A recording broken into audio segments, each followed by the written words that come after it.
This is Louis Tracy's The Silent Barrier, a work now in the public domain. Chapter 17.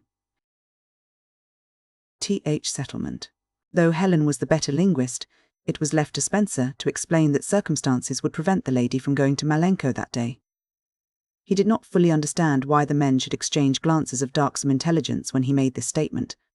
He fancied they were disappointed at losing a good customer, so he went on brokenly. "You are in no hurry, eh? Well then, take us across the glacier to the Agua Glules. We should obtain a fine view from the summit and get back to the hotel for luncheon. I will pay the same rates as for the cellar." Both guides were manifestly pleased.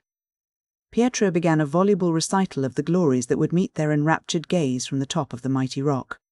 "You will see the boninas splendidly," he cried, "and Rosegg too, and the Glueschaint and Il Chapwechin. If the lady will trust to us, we can bring her down the Cierva Glacier safely. You are a climber, signor, else you could never have crossed the Ota before dawn, but let us make another cup of coffee. The middle Rosegg ice is safe at any hour, and if we are on the rock by 9 o'clock, that will be perfect for the sun." Already a grand panorama of glaciers and peaks was unfolding itself. A cloudless sky promised a lovely August day, and what that means in the high Alps the mountaineer alone can tell. But Spencer turned his back on the outer glory. He had eyes only for Helen, while she, looking mistily at the giant rock across the valley, saw it not at all, for she was peering into her own soul and found the prospect dazzling in its pure delight. So they sat down to a fresh brew of coffee, and Spencer horrified Helen by a confession that he had eaten nothing since the previous evening. Her tender solicitude for his needs, her hasty unpacking of rolls and sandwiches, her anxiety that he should endeavour to consume the whole of the provisions intended for the day's march, were all sufficing guerdon for the sufferings of those miserable days since the hour when Mrs. de la Vere told him that Helen had gone. It was a new experience for Spencer to have a gracious and smiling woman so greatly concerned for his welfare, but it was decidedly agreeable. These little attentions admitted so much that she dared not tell, as yet, and he had such a budget of news for her.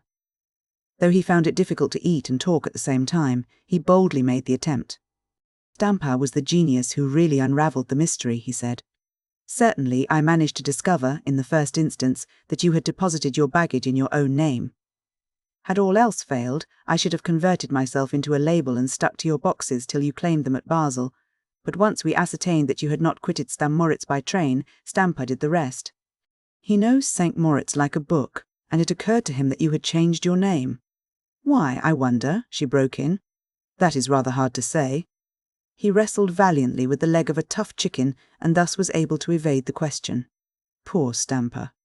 Clinging tenaciously to the belief that Helen bore some resemblance to his lost daughter, remembered that when Etta made her sorrowful journey from Zermatt, she gave another name at the little hostelry in Maloja where she ended her life. "Anyhow," went on Spencer, having dexterously severed the joint, "he tracked you from St. Moritz to the Rosegay. He even hit on the shop in which you bought your rucksack and alpenstock. Then he put me onto the telephone, and the remainder of the chase was up to me." "I am sorry now that the dear old man did not come with you," cried Helen. "I look on him as the first of my friends in Switzerland, and shall be more than pleased to see him again. I pressed him to come along, but he refused. I don't wish to pain you, dearest, but I guess he wants to keep track of Bauer." Helen, who had no inkling of the tragedy that linked those two, blushed to her ears at the recollection of her parting from the millionaire. Do you know that Mr. Bauer proposed to me?" she stammered. "He told me that, and a lot more." "Did you quarrel?" "We said things, but I couldn't treat Bauer as I handled Georgie. I was forced to admit his good taste, you see." "Well, dear, promise me that I shan't slay him. Why, Helen, if he is half the man I take him for, he will come to our wedding. I told Mrs. de la Vere I should bring you back, and she agreed that there was nothing else to be done." The colour ebbed and flowed on Helen's face at an alarming rate. "What in the world are you talking about?" she asked, with a calm severity that her fluttering heart denied. Spencer laughed so happily that Pietro, who understood no word of what his voyagers were saying, gave Bartolomeo a sapient wink. "Well now," he cried, "wouldn't we be the queerest pair of zanies to go all that long way to London to get married when a parson and a church and all the needful consular offices are right here under our noses, so to speak? Why, we have a ready-made honeymoon staring us in the face. We'll just skate round Switzerland after your baggage and then drop down the map into Italy." I figured it all out last night, together with Steen methods of making the preliminary declaration. I'll tell you the whole scheme while if you're in a real hurry to cross the glacier, I must defer details and talk in headlines. For Helen, absolutely scarlet now, had risen with a tragic air and bade the guides prepare for instant departure. The snow lay deep on the Rose Egg, and roping was essential, though Pietro undertook to avoid any difficult crevasses. He led, Spencer followed, with Helen next, and Bartolomeo last. They reached the opposite moraine in half an hour and began to climb steadily. The rock, which looked so forbidding from the hut, was by no means steep and not at all dangerous. They had plenty of time, and often stopped to admire the magnificent vistas of the Val Rosegg and the Bernina range that were gradually unfolding before their eyes. Soon they were on a level with the hut, the Alpine palace that had permitted their first embrace. When we make our next trip to St. Moritz, Helen, we must seek out the finest and biggest photograph of the mortel that money can buy, said Spencer. Helen was standing a little above him on a broad ledge. Her hand was resting on his shoulder. "Oh, look!" she cried suddenly, pointing with her alpenstock to the massive mountain wall that rose above the cabane. A few stones had fallen above a widespread snow slope. The stones started an avalanche, and the roar of the tremendous cascade of snow and rock was distinctly audible. Pietro uttered an exclamation and hastily unslung a telescope. He said something in a low tone to Bartolomeo, but Spencer and Helen grasped its meaning. The girl's eyes dilated with terror. "There has been an accident," she whispered. Bartolomeo took the telescope in his turn and evidently agreed with the leading guide. "A party has fallen on Corvatsch," said Pietro gravely. "2 men are clinging to a ledge. It is not a bad place, but they cannot move. They must be injured, and there may be others below." "Let us go to their assistance," said Spencer instantly. "Per certo, signor. That is the law of the hills. But the signora? What of her?" "She will remain at the hut." "I will do anything you wish," said Helen sorrowfully, for her gladness had been changed to mourning by the fearsome tidings that 2, if not more, human beings were in imminent danger on the slopes of the very hill that had witnessed the avowal of her love. They raced back over the glacier, doubling on their own track, and were thus enabled to travel without precaution. Leaving Helen at the hut, the men lost no time in beginning the ascent. They were gone so long that she was almost frantic with dread in their behalf, but at last they came, slowly, with the tread of care, for they were carrying the body of a man. While they were yet a couple of 100 feet above the hut, Spencer entrusted the burden to the Italians alone. He advanced with rapid strides, and Helen knew that he brought bad news. "Come, dear one," he said gently. "We must go to the inn and send help. Our guides are bringing an injured man to the hut, and there is one other whom we left on the mountain." "Dead? Yes, killed instantly by a stone. That was all, just a mishap, one of the things that can never be avoided in climbing. But come, dear, more men are needed, and a doctor. This poor fellow is badly hurt." "Can I do nothing for him?" she pleaded. A species of fright twitched his grave face for an instant. "No, no, that is not to be thought of," he urged. "Pietro says he has some little skill in these matters. He can do all that is needed until a doctor arrives. Believe me, Helen, it is imperative that we should reach the hotel without delay." She went with him at once. "Who is it?" she asked. He steeled himself to answer according to his intent. Though he had vowed that never again would he utter a syllable to his love that was not transparently true, how could he tell her then that Stampa was stretched lifeless on the broad bosom of Corvatsch, and that the Italians were carrying Bauer, crushed and raving in delirium, to the hut? "An Englishman and his guide, I am sorry to say," was his prepared reply. "The guide is dead, but his employer can be saved, I am sure, if only we rush things a bit. Now, Helen, let us go at top speed. No talking, dear. We must make the hotel under the hour." They did it, and help was soon forthcoming. Then Spencer ordered a carriage and insisted that Helen should drive to Maloja forthwith. He would stay at Rose Egg, he said, to make certain that everything possible was done for the unfortunate climber. Indeed, when his beloved was lost to sight down the winding road that leads to the main valley of the Engadine, he accompanied the men who went to the mortel. Halfway, they met Pietro and Bartolomeo, carrying Bauer on an improvised stretcher, ice axes and a blanket. By this time, under the stimulus of wine and warmth, Bauer had regained his senses. He recognized Spencer and tried to speak, but the American told him that even the least excitement must be avoided. Once the hotel was reached and they were waiting for the doctor, Bauer could not be restrained. It was you who rescued me, he said feebly. I and 2 Italian guides. We saw the accident from the other side of the Rosé Glacier. Yes, Stamper pointed you out to me. I could not believe my eyes. I watched you till the thought came that Stamper had befooled me. Then he pushed me off the rock where we were standing. I broke my leg in the fall, but he held me there on the rope and taunted me. Great God, how I suffered! You really ought not to talk about it, said Spencer soothingly. Why not? He brought me there to kill me, he said. The cunning old fox told me that I would find Helen in the Mortel hut and offered to take me to her by a short cut over Corvatsch. And I believed him. I was mad, I suppose. We did the Marmor ascent by the light of the stars. Do you realize what that means? It is a hard climb for experts in broad daylight, but I meant to beat you, Spencer. Stamper vowed you were in Stamoritz, and again I believed him. Think of it. I was hoodwinked by an old peasant. Hush! Try and forget things till your broken limb is fixed. What does it matter? Confound it. You've won, so let me tell my story. I must have lost my senses when I saw you and Helen leaving the glacier with 2 strange guides. I forgot all else in my rage. I stood there, frozen, bewitched. Stamper was watching me all the time, and the instant I turned to revile him, he threw me off my balance with a thrust of his axe. Now you are going to die, Marcus Bauer, he said, grinning at me with a lunatic's joy. He even gloated over the unexpected injury I received in falling. My groans and cries were so pleasing to him that he did not cut the rope at once as he meant to do, but kept me dangling there, listening to his reproaches. Then the stones fell and pinned him to the ledge, but not one touched me, and I hauled myself up, broken leg and all, till I crawled onto the big rock that rested on his body. You found me there, eh? Yes. Well, I wish you luck. I meant to snatch Helen from you even at the 12th hour, but Stamper overreached me. That mock marriage of his contriving had more power than I counted on. Curse it, how these crushed bones are beginning to ache. Give me some brandy. I want to drink Helen's health and my own and yours, damn you. See that you treat her well and make her life happy. She is worthy of all your love, and I suppose she loves you, whereas I might have striven for years to win her affection and then failed in the end. Late that night, Spencer arrived at the Maloja. Helen was waiting for him, as he had telephoned the hour he might be expected. Rumour had brought the news of Stamper's death and Bauer's accident. Then she understood why her lover had sent her away so quickly. She was troubled all day, blaming herself as the unconscious cause of so much misery. Spencer saw that the full truth alone would dispel her self-reproach. So he told her everything, even showing her Millicent's letter and a telegram received from Mackenzie, in which the editor of the Firefly put it quite plainly that the proprietor of the magazine had forbidden him, Mackenzie, from taking any steps whatever with regard to Helen's return to England without definite instructions.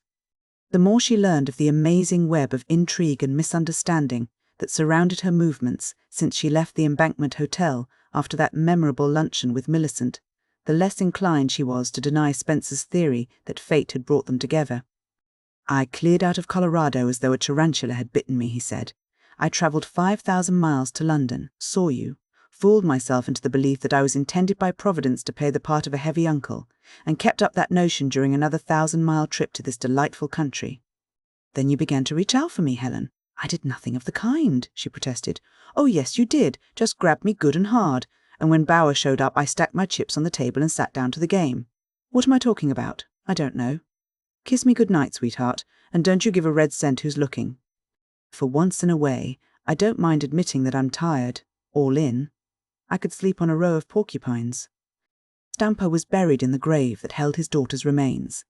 Spencer purchased the space for a suitable monument, and the inscription does not fail to record the fact that one of the men who first conquered the Matterhorn had paid tribute to the mountains by meeting his death on Corvatsch. The American went many times to visit Bauer at the Rosegi Inn. He found his erstwhile rival resigned to the vagaries of fortune. The doctors summoned from Stanmoritz deemed his case so serious that they brought a specialist from Paris, and the great surgeon announced that the millionaire's leg would be saved, but there must remain a permanent stiffness. I know what that means, said Bauer, with a wry smile. It is a legacy from Stamper. That is really rather funny, considering that the joke is against myself. By the way, did I tell you I gave Millicent Jacks a cheque for £5,000 to stop her tongue? I guessed the cheque, but couldn't guess the amount. She wrote last week, threatening all sorts of terrible things because I withheld payment. You will remember that when you and I placed on record our mutual opinion of each other, we agreed at any rate that it was a mean thing on her part to give away our poor Helen to the harpies in the hotel. So I telegraphed at once to my bankers, and Miss Millicent didn't make good, as you would put it. Now she promises to expose me. Humorous, isn't it?" "I think you ought to marry her," said Spencer, with that immobile look of his. "Perhaps I may one of these days, but first she must learn to behave herself. A nice girl, Millicent. She would look decorative, sitting beside an invalid in a carriage. Yes, I'll think of it. Meanwhile, I shall chaff her about the 5,000 and see how she takes it." Millicent behaved. Helen saw that she did. On a day in September, after a wedding that was attended by as many people as could be crowded into the little English church at Meloja, Mr. and Mrs. Charles K. Spencer drove over the pass and down the Vale of Bragaglia en route to Como, Milan, and Venice.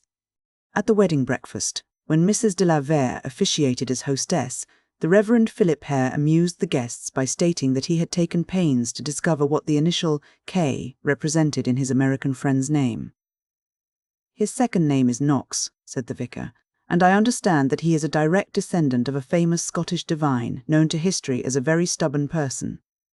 Well, it has been said by a gentleman present that Mr. Spencer has a backbone of cast steel, so the K is fully accounted for, while the singular affinity of steel of any variety for a magnet gives a ready explanation of the admirable union which has resulted from the chance that brought the bride and bridegroom under the same roof."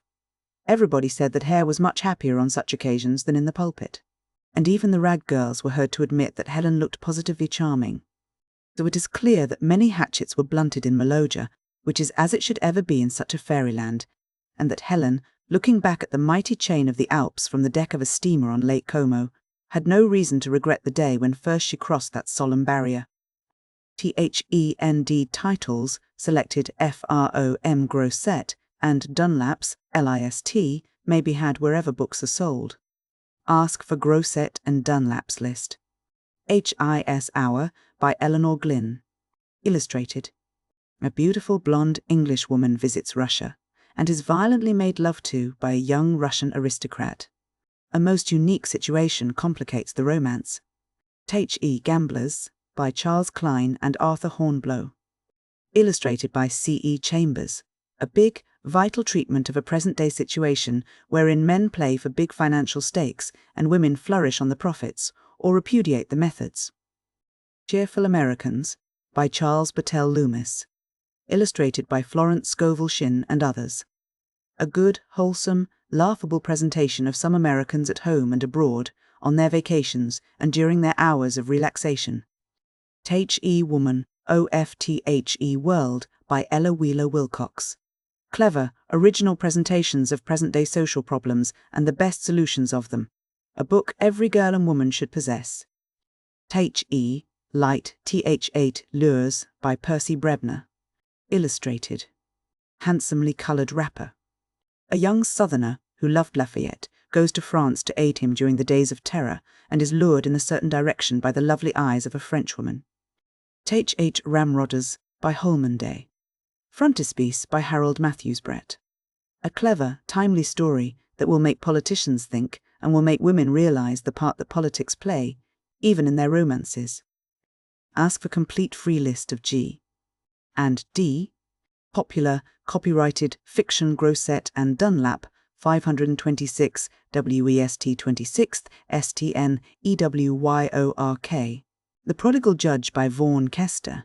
This great novel, probably the most popular book in this country today, is as human as a story from the pen of that great master of immortal laughter and immortal tears, Charles Dickens. The Prodigal Judge is a shabby outcast, a tavern hanger, a genial wayfarer who tarries longest where the inn is most hospitable, yet with that suavity, that distinctive politeness, and that saving grace of humour peculiar to the American man. He has his own code of morals, very exalted ones, but honours them in the breach rather than in the observance. Clinging to the judge closer than a brother is Solomon Mahaffy, fallible and failing like the rest of us, but with a sublime capacity for friendship, and closer still, perhaps, clings little Hannibal, a boy about whose parentage nothing is known until the end of the story. Hannibal is charmed into tolerance of the judge's picturesque vices, while Miss Betty, lovely and capricious, is charmed into placing all her affairs, both material and sentimental, in the hands of this delightful old vagabond. The judge will be a fixed star in the firmament of fictional characters as surely as David Harum or Colonel Sellers. He is a source of infinite delight. While this story of Mr. Kester's is one of the finest examples of American literary craftsmanship. Ask for complete free list of G. And D. Popular copyrighted fiction Grosset and Dunlap, 526, WEST 26th STN, NEWYOYK,